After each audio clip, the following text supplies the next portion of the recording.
All right, Blake, you have been up to some shit, bro. I think the coolest thing about your story is how fast it all happened.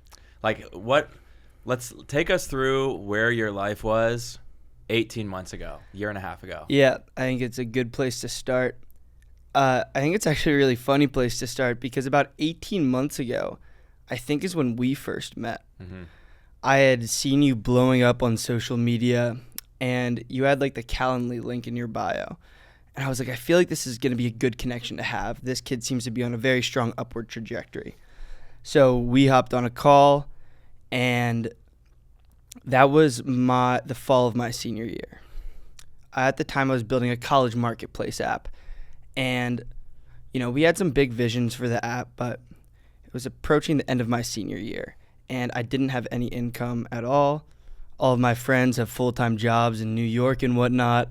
Making six figures, and I have no plans whatsoever. And you went to SDSU, right? No, I went to Tulane. Tulane, okay, interesting. I'm Wait, out- so then you moved to San Diego afterwards? Yeah, Okay. exactly. So I'm at Tulane. I'm graduating. All my friends are going to New York. And I'm like, fuck, I really want to pursue entrepreneurship full time, but, I need to make money somehow. Mm-hmm. So I moved back home. I'm essentially working out of my attic and a coffee shop. And I had this roommate in college where he was often asking me, like, what should I say to girls on dating apps, right? He used dating apps a lot and would often be like, okay, what should I say to this? So at the time, ChatGPT had come out a few months prior. And I'm like, I think that ChatGPT could programmatically generate these responses. So I started playing around with some prompting and was working pretty well. So that's when I set off to build Rizz GPT. So I'm back home. This is the month of June, and I'm building this app where you can upload a screenshot of your messages with a girl, and it will help you with what to say. And at the time, I had no idea whether or not this thing would work.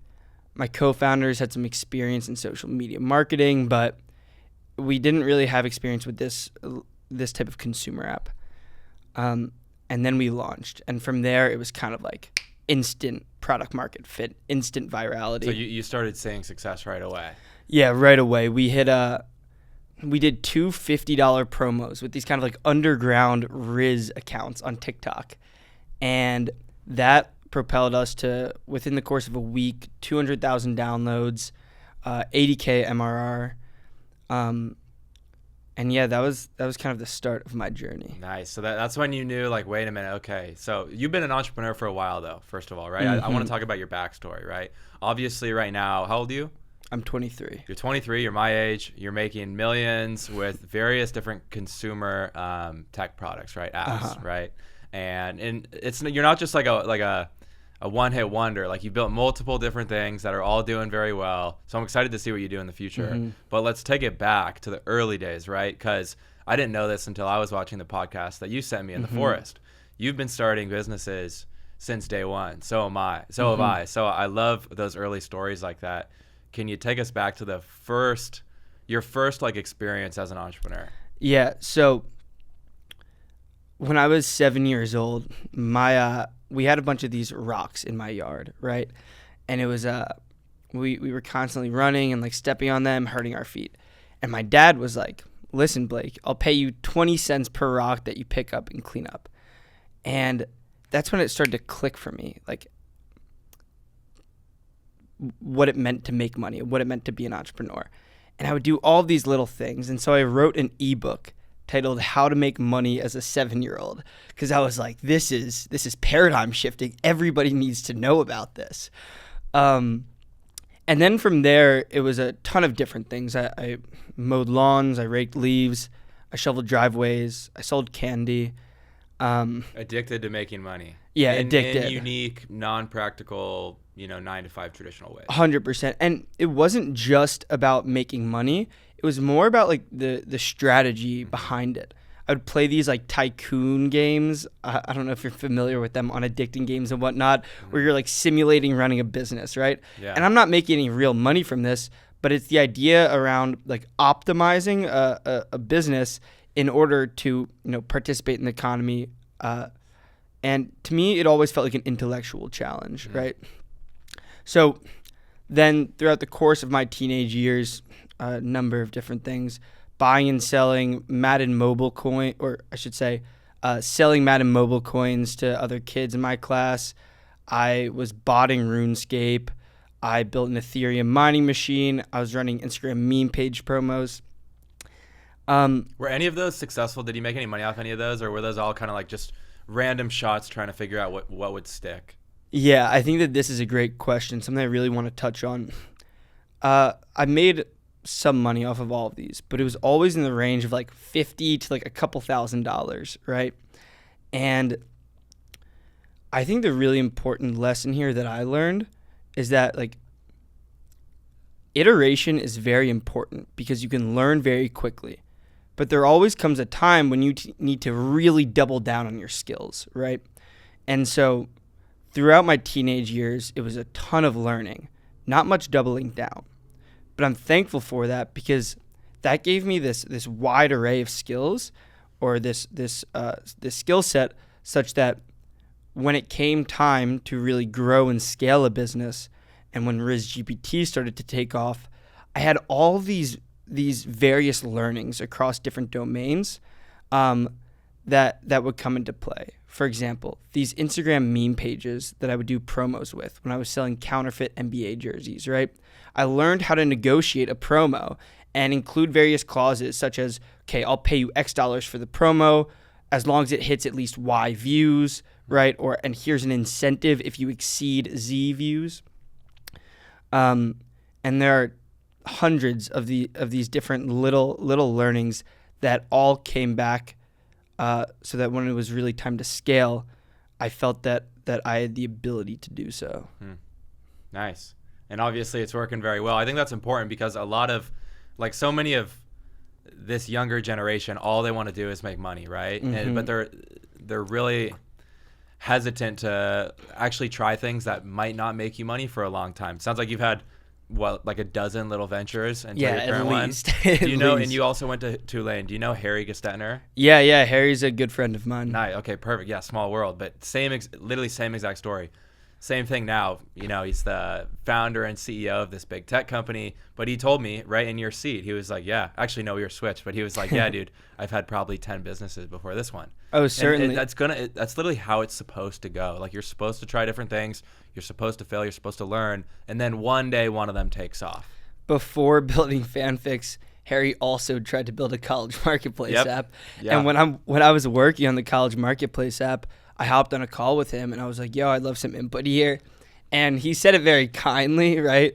But essentially was like, "Yeah, I don't know if I would continue on the college marketplace app." And I think that people have a tendency to be like, "Oh yeah, dude, you got to go all in on this, keep working on it, work on it for years, even if you're not seeing the preliminary signs of success." But he, having been a somewhat serial entrepreneur, was like, you know, sometimes you got to call it quits. And I think that advice probably is not prominent enough on the internet. Yeah, I think, well, it's just about, like, as a young entrepreneur and anyone with a serious ego and pride, which I think you have to have, because you have to have this mindset of, like, no one's going to stop me, right? Nothing can stop me. At some point, you do need to say, like, okay, maybe it's on to the next thing. Doesn't mean you're a failure, right? You're supposed to fail, but you learn those lessons, and that's what enables you to find the thing that ends up clicking. But so on the note of in your early days, lots of ventures, trying different things. At any point, you know, at least in my current experience, like, it was very tough growing up, right? Like, you almost felt like a black sheep because there's not that many young guys that are interested in entrepreneurship and kind of like always seeking challenges. What were those early days like, both in high school and then in college? Yeah, it's a great question. I think that I'm very fortunate that I had parents that were very supportive from a young age and were always encouraging me to try out new things. I would say the hardest part probably is when you're working on these things and not having success, right? And it's the sort of thing where, like, you don't even want to talk about it to anyone else. I remember trying to scale YouTube channels, and when I was like 12 years old, and some of my friends found it and were making fun of me, and I was like, damn, that really sucked. Yeah. But on the flip side, it's extremely valuable to have a positive, supportive network around you. So I think early on I was a little bit more, kind of just like reserved and working on it. But something I think was very helpful in college was finding a couple of other guys who were like-minded and had a similar entrepreneurial mindset. Alex Lyman in particular, he was running a late-night food delivery company. And I think he was very influential in my pursuing entrepreneurship in the long term. He ended up becoming one of my co-founders of RizzGPT. So, yeah, it's a tricky balance. I would err on the side of like not really caring what people think or the judgments. They always stem from like insecurity, right? Or people wanting to. It's an easy way for people to put themselves above you when you're trying something and it's not working, right? Yeah, 100%. Well, you went to college. Now you're doing very well for yourself. Looking back on it, because this is a question that's asked all the time. If I want to be an entrepreneur, should I go to college? What's your answer to that, or is it not that black and white? I don't think that I'm wholly qualified at this point in time. I don't think that I have the full perspective yet. I think having opinions is great, but we don't always need to have an opinion on everything. And I don't think I have a super strong opinion here. For myself, would I have gone in retrospect? Probably not. But I don't think that applies to the average individual. Yeah. I think a lot of people, because I get that question all the time, and I think a lot of people, they think they have to make a decision, but it's meant to be like a period of your life when you're kind of figuring out who you are. You're meeting those other people that have similar interests. You're figuring out what direction you want to take in life. So I think if you have the opportunity, for anyone watching, you should definitely consider it for sure. I think socially too, it's like you build great social skills. Absolutely. You learn how to talk and communicate and form friendships within these large groups, especially being in a fraternity and whatnot. Were you in a fraternity? Yeah. Nice. You yourself having been president, right? Yeah. I think I think it's a very complicated question. So, yeah, I don't think that there's a one-size-fits-all answer. It depends on who you are, what your goals are, what kind of life you want to live. Fair, very fair. All right, well, you're going through college, you're hitting the end, right? And you might even be like a little bit stressed out, like, fuck, what am I going to do? Like, I am assuming you were deathly terrified of getting an actual job, right? 100%. As any college entrepreneur, you're like, I got to do something and I got to do it now or else I'm screwed and then my life is over, right? I'm down this bad path that I don't want to go on. Absolutely. I think that there's also the perspective of like, there are a ton of people who say that they're going to go get a job and then pursue entrepreneurship, right? But the reality is you get a full-time job and then your expenses start to scale, and maybe you have a girlfriend and she wants to go on nice date nights, or maybe your friends want to go out a lot and you start to spend more and more money, and then it just becomes more and more impossible to really quit and pursue entrepreneurship. So, yeah, going back to my story, I'm graduating college and my parents aren't doing well financially either. My dad had been like a pretty successful entrepreneur early on, but so you had a bit of that in your life already. You understood the concept. Yeah. That's good. And I don't want to go too deep into, the exact circumstances of my family, but in short, my parents weren't doing too well financially. So I moved back home. The house is on the market. My older brother is giving me loans for groceries. And, RizzGPT was essentially like probably my final shot. I think that if I'd gotten a full-time job, I would have pursued things in parallel. But I think that the value of going full-time on something is significantly greater than trying to have a part-time side hustle. And you didn't have a backup plan, right? You were like, I'm going to move home. Plan. All I'm going to do is work on this thing. And there is no what if it doesn't work out, because it's going to work out. Yeah, absolutely. There was no plan B. It was like fucking burn the boats. We've got to make this work. And yeah, so we launch, we go viral. And then it was there was certainly a learning curve, right? Like when we first built the app, we didn't have all the basics. We didn't have notifications, reviews, right? We didn't have a formal backend. Like we didn't have a user table. I don't know if that means anything to you, but developers would hear that.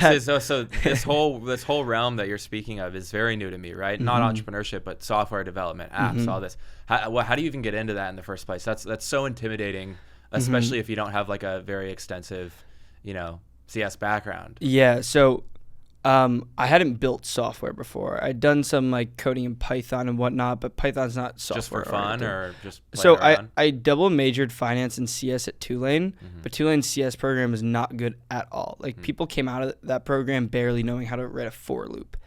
And so, yeah, when we're first building this thing, I didn't have the money for a tutor, or we didn't have anyone technical on the team.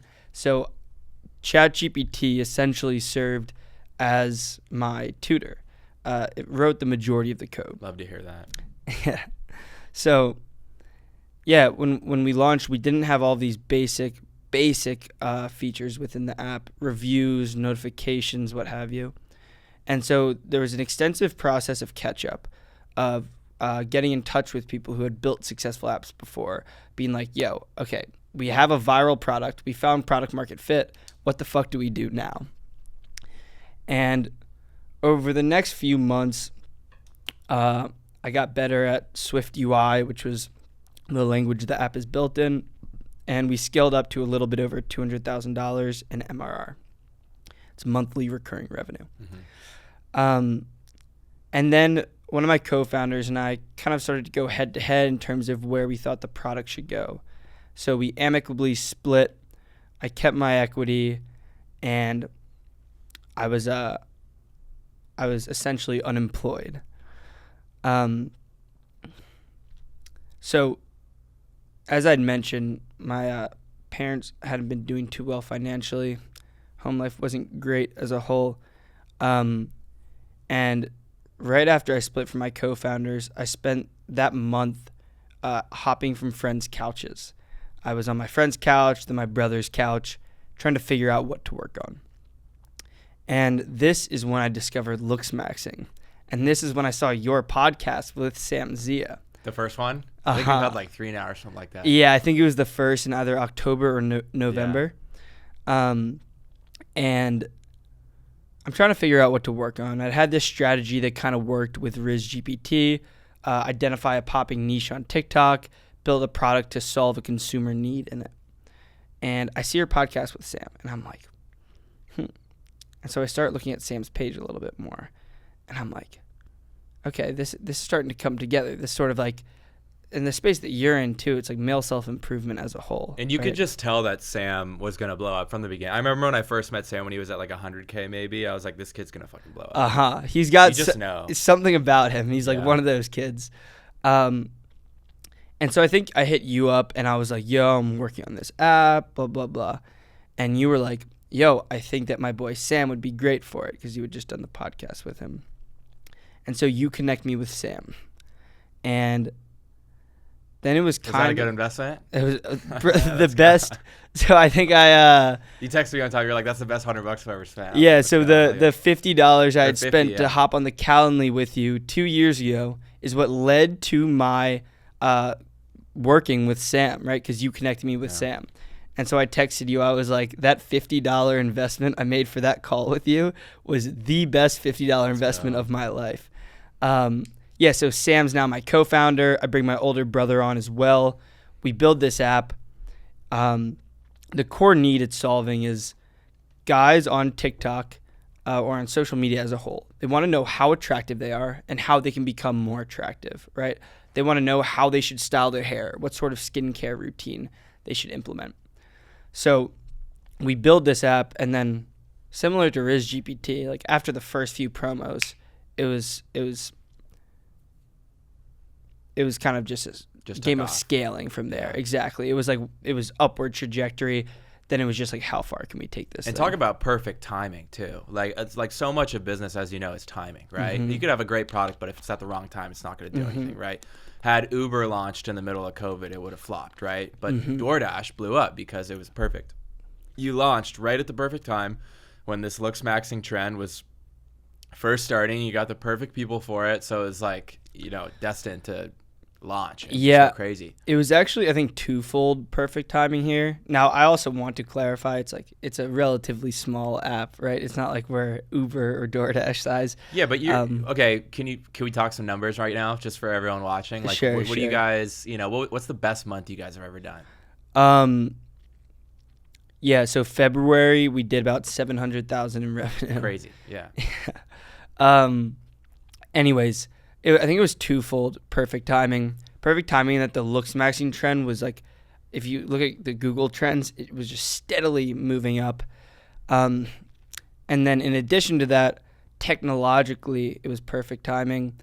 The ChatGPT Vision API, or the GPT Vision API, had just been released.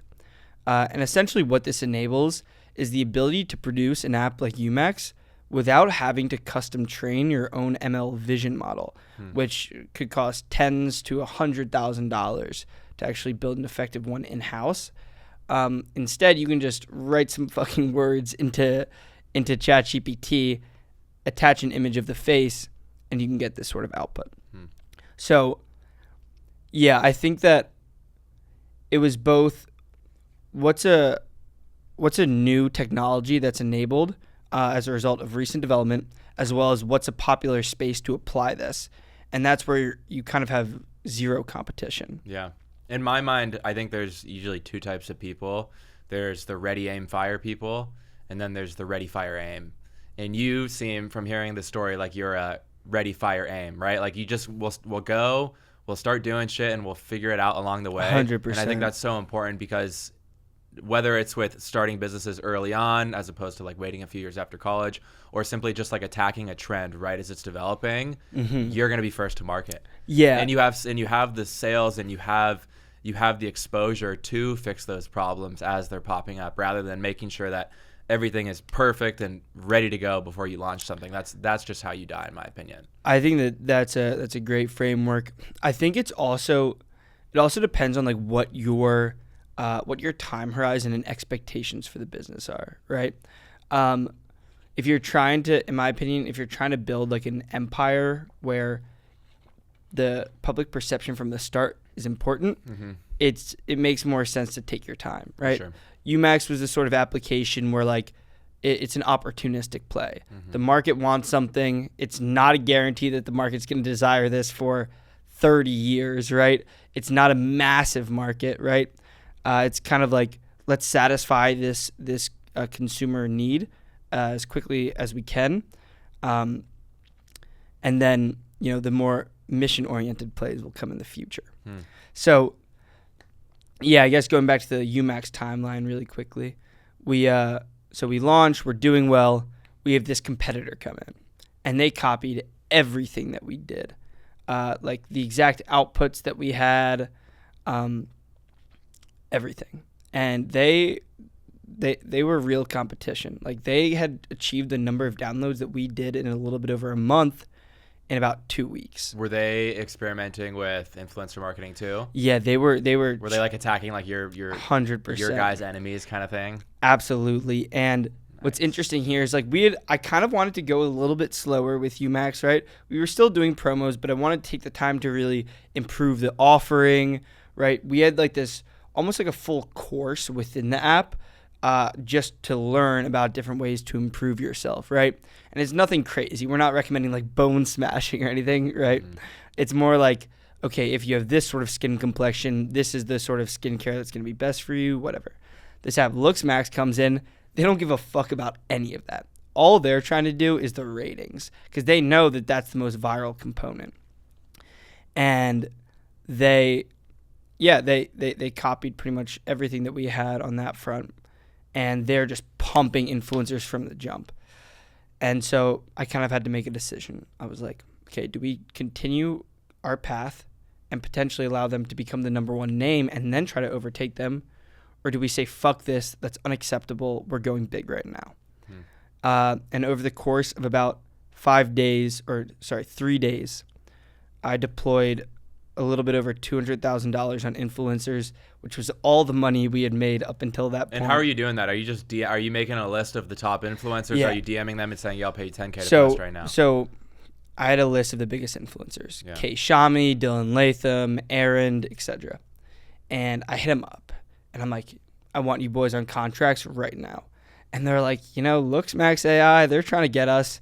And I call up Kay Shami, for example. I'm like, $50,000 this month right now. I'll wire it today, but you need to sign with us right now. And he's like, yeah, dude, And let's that's fucking do it. and that's exclusive, right? Exclusive. Yeah, you can't work with what kind of competitors. deliverables do you get for a $50,000 check to an influencer? For anyone who's curious. Yeah, so I don't want to expose like his individual rates, That's but fair.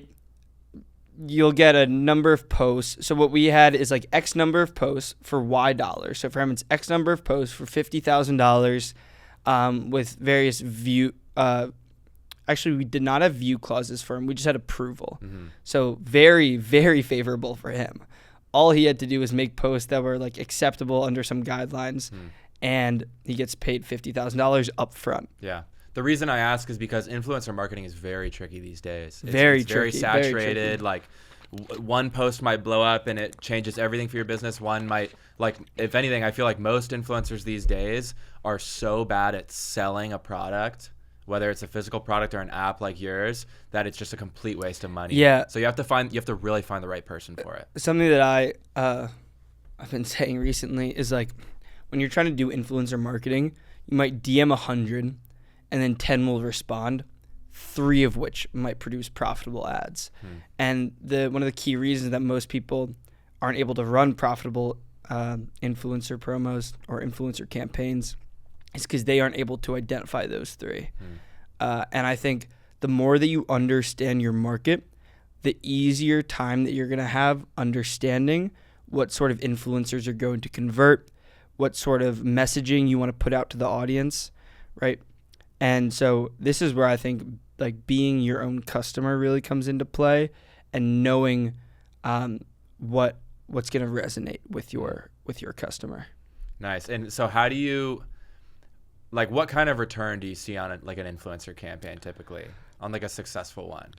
It really depends. It depends on the product. So I think that it's just a game of RPM and CPM, right?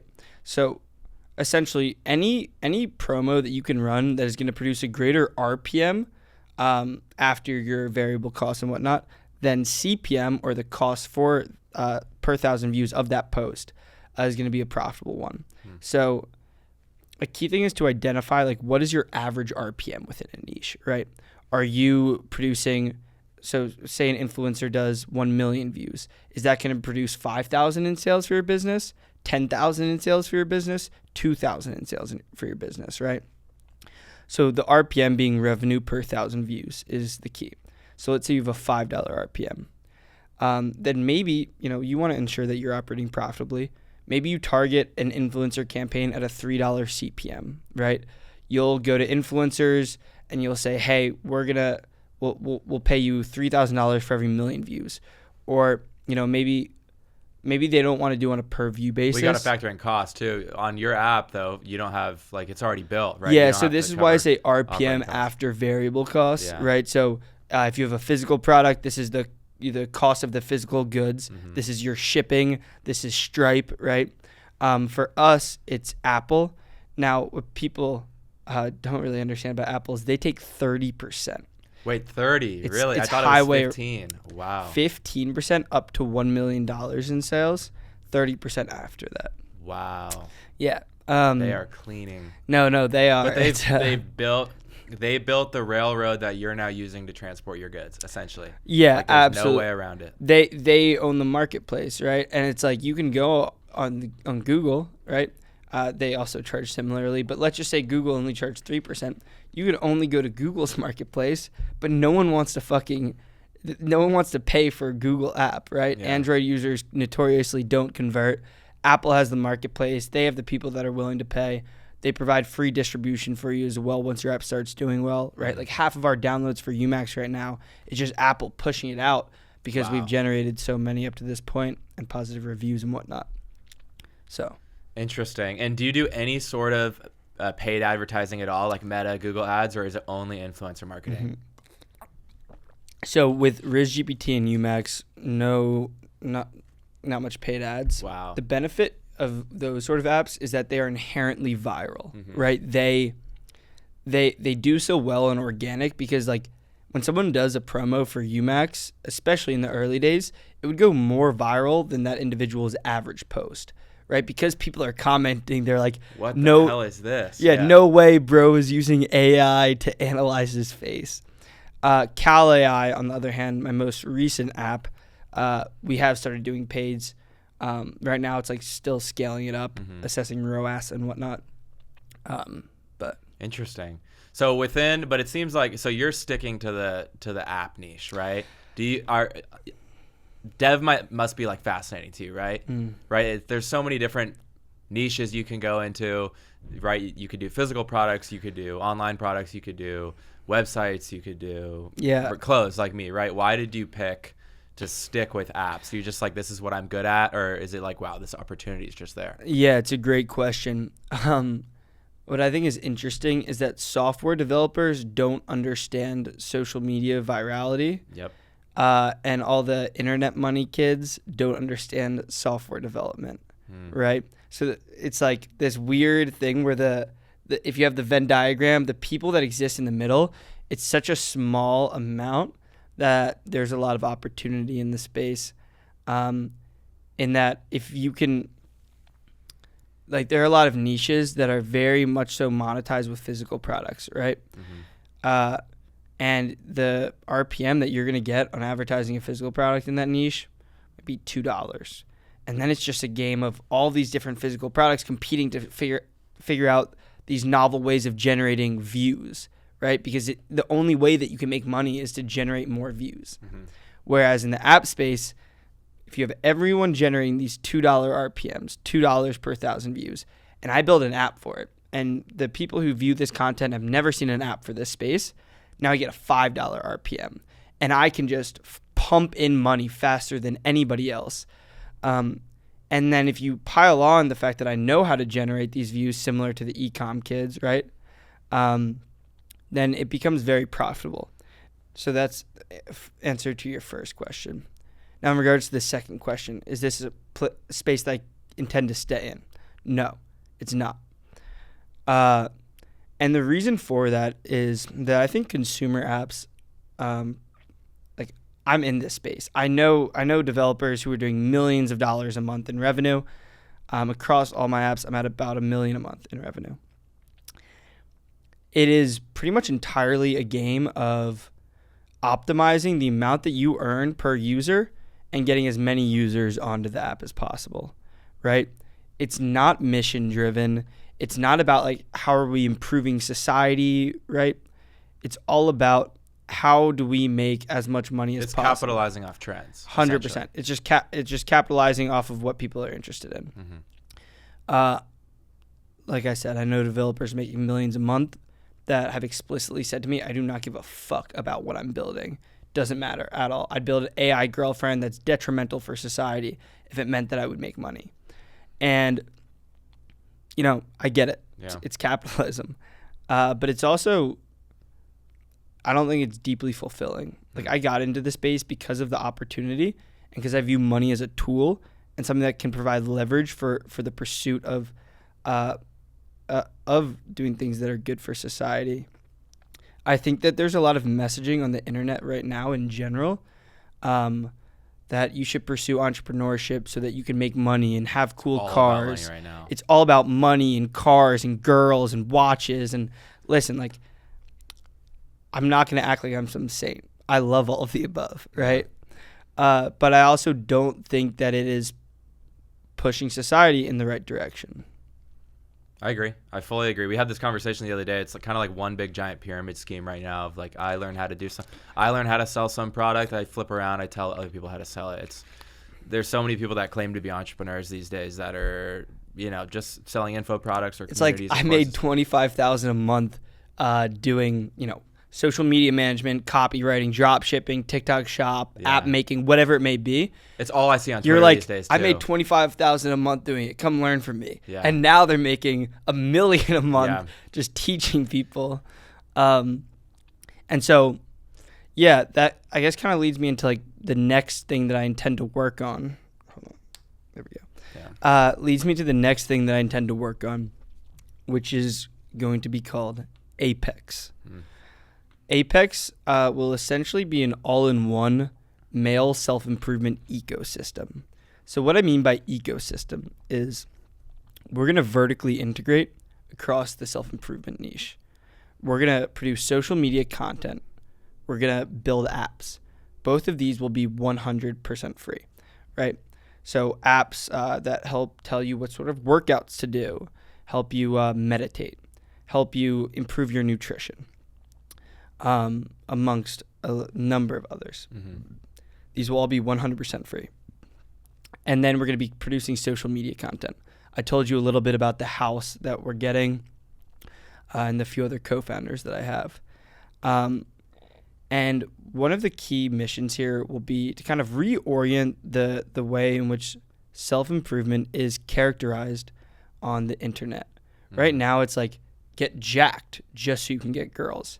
Get money just so you can buy materialistic things. And I don't think that, once again, I don't think that it's messaging that is good for young men and for people in general. And so that is going to be the core problem. Dude, I fucking love it. Let me know how I can help. I'm happy to help, or add in or give 2 cents or help bring exposure to it in any way. I think it's a great idea. I appreciate that. Yeah, I think it's a noble cause, and I think it'll do very well too. And I think we're in a bubble right now when it comes to everything you just explained, right? I think there's just so many fraudsters out there, and it's about to burst, and then a lot of people are going to be left thinking like, okay, what do we focus on now? So 100%. I think you and I may have briefly spoken about this, but I think it's important to work on things where even if you don't achieve your end goal, you still come out ahead, right? And so one of the issues with pursuing drop shipping, let's just use drop shipping as an example. There are a lot, or maybe trading, right? I think that these are somewhat one and the same. Okay, let's say that you build your Shopify store, or you become a successful trader, right? You'll come out with a lot of money, but decent skills, right? Maybe you become a little bit better at time management or managing people, but no real hard skills. Now, if you fail, you come out with essentially nothing. Yeah. Right? Whereas on the flip side, if you devote yourself to trying to cure cancer, right?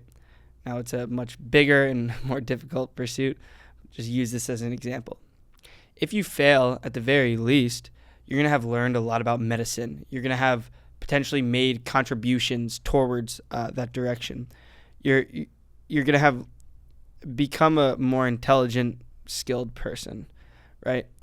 And I think that encouraging people to pursue things that if they fail, they still come out ahead, I think it's a very valuable thing to do. And it exists a lot within the whole startup world, specifically in Silicon Valley, right? It's all about solving these massive goals and changing society, right? And I think that there's a underrepresentation of that sort of those sort of frameworks when it comes to entrepreneurship on social media. I agree. Well, let's talk about Silicon Valley a little bit here, because obviously you were in San Diego a short while ago, but then you decided to, as far as I'm aware, move into a startup accelerator house of sorts in San Francisco, right? Yes. What is that like? How do you get introduced to this? Do they reach out to you? Do you hear about it? You reach out to them and you have to apply, you get in. What is that whole thing? Sure. So when I first started building UMax, I viewed it as a wedge into this sort of the sort of plan that I have for Apex, right? And I'm starting to build it, and I have this big vision. And I get in contact with this startup accelerator, HF0. They are a house of 20 people, about 10 startups. And it's a lot of people trying to change the world. Is it a nice house? Yeah. Is it like a cool environment to be in? It's awesome. It's awesome. Nice. They have a gym in the basement. They make the food for you. They have cold plunges, the whole 9 yards. It's right on Alamo Square Park, so I would walk that park multiple times every day. And like I said, it's a lot of people trying to change the world. That's badass. There's someone building essentially Tesla for construction equipment, right? Or a company building an open source version of ChatGPT, amongst a number of others that are truly like generation defining products. Mm-hmm. And I had this goal for UMax to become the sort of future of self-improvement. And I think I learned a lot in that house about what it meant to be truly mission-oriented. It's also a lesson that I learned from Walter Isaacson, who wrote the Elon Musk book. Because he's your mentor, right? Yeah. We can go back to that in a sec. Crazy, yeah. But what happened with UMax is that we kind of blew up a little bit sooner than expected, right? We had this competitor where we had to like really go all in on marketing, and we started making a lot of money. And that's when I kind of realized that like the sort of stigma of UMax on the internet was like they're just trying to make money, right? And that's when I kind of decided to, all right, with UMax, we're going to continue to produce a bunch of profit, and we're just going to set this aside so that we can use all of this for the pursuit of the more mission-oriented project in the future. So pretty much all of the earnings from UMax, as well as everything I've earned from RizzGPT, some of it, a portion will be going to my family, my parents, but then the rest will all be used for Apex. Nice, man. So I'm assuming you're not looking for outside capital or anything like that. You're going to bootstrap it, self-fund, right? No. So we got $500,000 from HF0. We're going to have... They just hand you a check? Do they get equity? Or? Yeah, it's for a few percent equity plus Nice. a safe note. And then I'm going to be putting in at least $500,000 of personal money from UMax, and then probably more. And that will essentially serve as the starting capital for Apex. There's a decent chance we'll have to raise more in the future. And what is that money going to in that early stage? All development? Is it? Yeah, it's a combination of development, the house that we're going to be living in, the food, right? Yeah. And then there are a lot of like various bringing out influencers to come like film with us for a week, what have you. So that'll be, I guess at least like $1 million right there. And I don't know, like I don't need to live like a super lavish lifestyle myself. I'm comfortable living like pretty normally. So I guess like all the money that I've made from UMax and RizzGPT, I don't view it as like I need to like have this little nest egg, right? Yeah. I view it as like, all right, let's fucking leverage this into building something even bigger. That's what I was going to ask you is how do you, being 23, having a huge chunk of money for your age, all cash right now, just sitting there, how do you balance spending versus reinvesting? It sounds like there's just no real desire to even go out and buy watches or craziness. Well, I got this one from Sam Zia. I mean, okay, I'm giving a decent amount to my parents, right? Then beyond that, it's like I'll have a few million to sitting around. At least 500,000 will be going into Apex. Some of it will be sitting just like, for future projects, and then if Apex needs it, into that. But in terms of why, I think this is a good point to go to Walter Isaacson. Walter Isaacson, somewhat of a mentor of mine. About a year ago. For everyone watching, that's the guy who wrote pretty much every book on all of the biggest creatives of our generation. Steve Jobs, Elon Musk. He spent like years with Steve Jobs, years with Elon Musk. Jeff Bezos, right, too, as well? Or did somebody else write his? I don't think so. Who was the third one he wrote? Because I remember there was a third one. Da Vinci. Oh, okay. He wasn't hanging out. Yeah, obviously, yeah. So Isaacson was a professor of mine, and he spoke about the sort of qualities that were embodied in these serial, hyper-successful entrepreneurs. And one of the ones that stuck out most to me was mission-orientedness in addition to risk tolerance. Elon Musk, for example, off Zip2, he made like $20 million, poured it all into PayPal, made $100 million, poured that all into SpaceX and Tesla, right? And Peter Thiel has a quote, I believe, where he was like, we all thought that Elon was fucking crazy. He was a madman for doing this. But then in retrospect, it's like, if one had worked out, we would have been like, yeah, maybe he is crazy, but that's still pretty impressive. But both Tesla and SpaceX worked out, right? When he poured the money from PayPal. Peter Thiel was a co-founder of Elon at PayPal. And he's like, I think that the lesson here isn't that Elon is just crazy and takes too much risk. Maybe the rest of us don't take enough.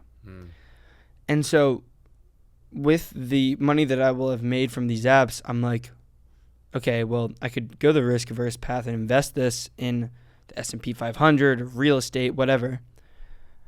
But I'm like, I think the highest return investment is to combine this capital with my own skill set. Well, the best stock you can always buy is always yourself. Exactly. Especially, and you already know, like I've done something in the past. It's the safest one, and it's going to give you, it has the most potential by far. And like, even if I pour all of the money into Apex and it doesn't work out, right? This is kind of going back to what I was saying earlier as well, not just in terms of time, but capital too. I don't think that I will have regretted a thing. Bro, you're going to be so much smarter, more connected, more experienced, more mature, more prepared for the next thing, right? It's not, even if it completely blows up and doesn't work, which I don't think that'll be the case, right? I think you'll figure it out. But even if it did fail, that's not a bad thing. And that's why I think so many people, like, you know, hopefully everyone watching this podcast already has this mindset, but this is something that majority of people don't understand, that trying at something, for even if it's for years, putting all your time and money into it and then watching it fail is not actually a bad thing, because they think that, oh, you worked so hard and now you're up here and then you're back at level 0. It's like, no, like you failed, but you're still way up here. Yeah, I think that the key point here being like, did you learn, right? I think that there's also an important note here. It's like, success is obviously fucking better than failure. Yeah. But at the very least, if you fail, it's better to have failed than nothing and learned, right, than to have failed and not learned, or just not fucking tried at all. Yeah. Right. So yeah, I definitely agree with that stance. All right, perfect. Well, can you talk a little bit about what it takes? Because I'm sure there's so many people out there that, you know, maybe if this is their first time hearing your story, they're like, oh, damn, bro, this kid's 23. Like, he just fucking made an app and made millions, right? Wow, I can do that. Like, there's going to be so many people out there, unfortunately, that are going to hear what you've done and they're going to say, how did I not come up with that idea? But I'd love to know, like, the behind the scenes of what it actually took to get where you are right now. How, like, you know, we kind of talked at the beginning about how many failures you've had in the past, how many attempts at entrepreneurship, but specifically in the past year and a half, like, what did you have to sacrifice? What was your workload like? Did you go on dates? Did you hang out with friends? Did you go party? Did you travel? Like, what was your last, 12 months like? Yeah, sure. Great question. I think that, so I was having a conversation with a friend recently, and we were like, what do you think is the largest contributing factor to an entrepreneur's success in general? Is it intelligence? Is it hard work, right? And we were kind of going back and forth between these two, but I don't really think that it's either. I think that it's, as we were just talking about, I think that it's risk tolerance and willingness to sacrifice. I kind of view these as somewhat one and the same. You're willing to take the risk, you're willing to sacrifice, and that will produce the outsized returns. So over the course of the past year, I think that the biggest risk and sacrifice that I made was in the back half of 2023. So after I graduated from school, I was like only working, right? All I could think about was Rizz GPT. I was working in my attic, and then it became tough to work at home for various reasons. So I would go walk to Starbucks when my mom couldn't drive me. I would sit in there from open at 6 a.m. to close at, I think it was like 6 p.m. and go back home and continue working. Which is awesome, by the way. Like, it like a lot of people might hear that and be like, damn, that sucks. But I'm sure that when you were doing that, you were like, this is exactly where I want to be. Like, 100%. Like that grind is fun. I mean, in it. Yeah, when you're in that, I think it's a lot more fun than when you're in like that kind of like bender mode of just like partying all the time. Which I think admittedly I've been doing a little bit too much the past couple of months, but it's coming time to lock back in. So I would stay at the Starbucks all day. I would go walk about 200 feet to go grab lunch in the middle of the day and then back to Starbucks. And I don't, it's weird because I think relative to what everyone else did, it was like such a sacrifice. I hear people describe it as such. And I describe it as such just based on the fact that, once again, relative to everybody else, it was. but it didn't really feel like one at the time. It kind of felt like, well, this is just what I have to do in order to get what I want. So I didn't get too bent up about it. It was like work out, eat, sleep, Nice. And then, yeah, I think that doing that then gives you the ability to kind of spend your time however you want. Mm-hmm. I don't work nearly as hard right now, at least. And like the past few months, I've been working far less hard than any of my 9-to-5 friends,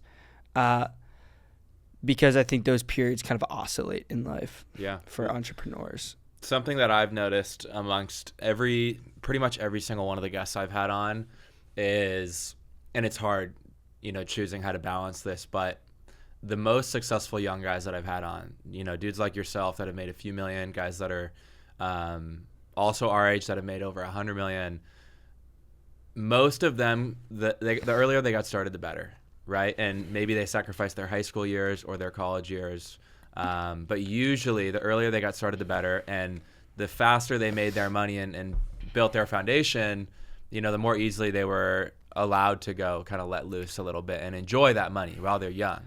So that's why I think it's so good to start early on. And it's also the least risky to start early on too. Like, bro, you're supposed to be grinding in these early years. Well, most people are still going out. Yeah, no, it's very true. It's like a lot of people are going to go the traditional path, and then they're going to look back when they're 30, 40, 50, be like,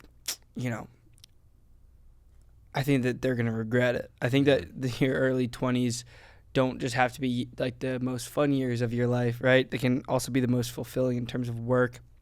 Now, another interesting point I think here is something I've been feeling increasingly recently is I always felt like when I got to the stage that I'm kind of at right now, that I would feel content, that I'd be like, man, this is it. I'm like, this is not a worry in the world. Mm-hmm. But what I've increasingly felt is you don't ever reach the top. You just reach the bottom of a new level. I think I heard Chris Williamson say that, and that really resonated with me. Because now it's like I don't compare myself to like any of my high school or college friends, but to other successful entrepreneurs our age.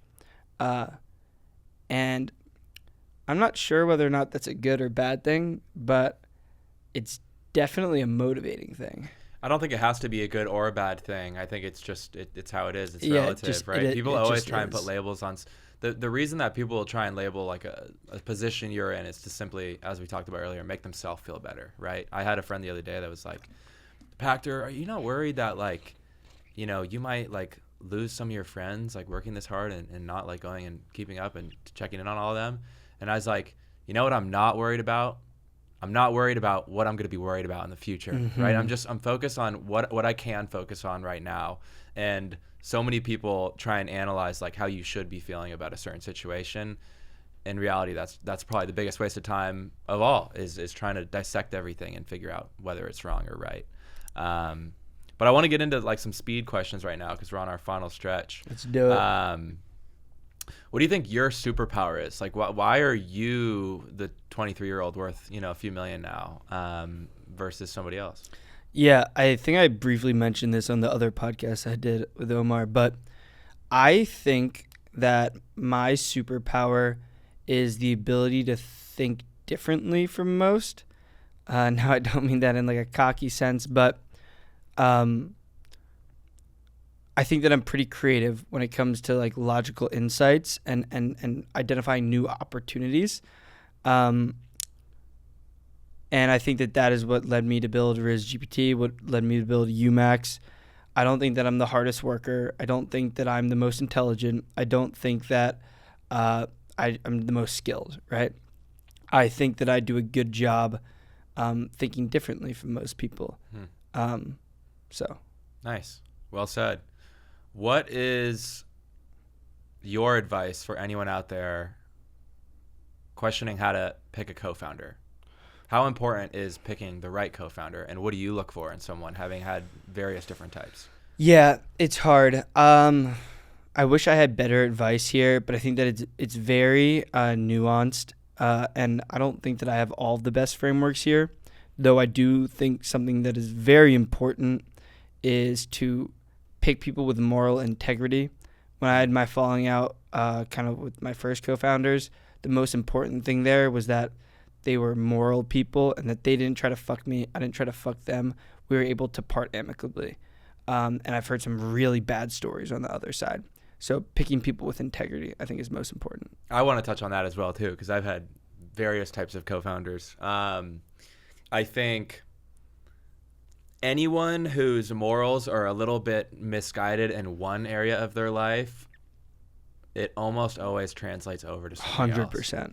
If I talk about this all the time. If someone cheats on their girlfriend all the time, if someone steals, if someone lies, all of those things, oh, it's not that deep, bro. People will comment that on my video. It's not that deep. It is that deep, bro. Like, how you live in one area of your life translates over to everything else. And so I think it's really important to, pick the person. Maybe you have two options. One of them is a genius, but maybe, he does some things that are a little bit questionable, versus the other guy who's like not, extraordinarily intelligent or smart or gifted, but you just know that this is a great human being. I would pick that one, right? That's who I'm going to feel safer around. And the safer that you can feel, the more that enables you to be your best self in a lot of ways. Certainly. I think it depends on what the expectations, the time horizon, what the sort of structure that you have, right? But in general, I agree. I think morality above all else. Awesome. Well, last question. What do you hope to achieve in the next decade when people are, looking back on this podcast 10 years from now, right? Because I'm sure you'll have created something massively successful. Where do you want to be at 10 years from now? It's a great question. I want to influence society in a positive direction. And the way I think that I achieve that is through redefining what self-improvement and what entrepreneurship mean to young people today. I think that the next generation is just that is what shapes society. I think that the messaging on the internet right now is not conducive towards building a healthy next generation that will continue themselves to push society in a positive direction. So that is my primary goal. I love it, dude. Hell yeah. And I'm excited to see it, and I'm here to help and assist however I can.